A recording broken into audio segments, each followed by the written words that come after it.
आप सुन रहे हैं अवधेश शावाड़ा के आवाज में। छौरा छियो खानपुर सिमरी मधुबन वाला गे, छौरा छियो खानपुर सिमरी मधुबन वाला गे। चुम्मा नहीं देभी त कैर देब भाला गे, हमरा नहीं देभी त कैर देब भाला गे।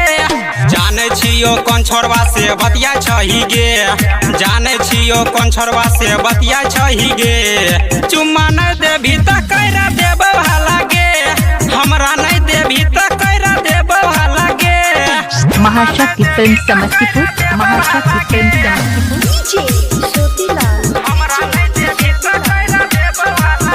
संदीप बालावधेश शावाड़ा। रोजे रोजे छौरी करे जाय छही तू भेट, चुम्मा चाटी करे छही कके मामला सेट। सुनी ना रोजे रोजे छौरी करे जाय छही तू भेट, चुम्मा चाटी करे छही कके मामला सेट।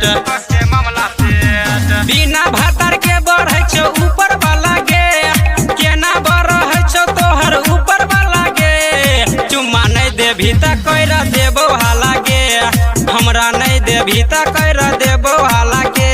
महाशक्ति फिल्म समस्तीपुर।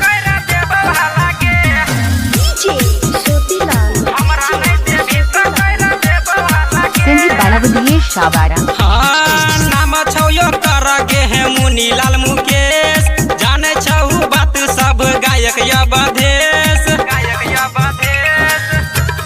सुनी ना नाम छौ यो कर गे है शंकर मुकेश, जाने छौ बात सब गायक अवधेश।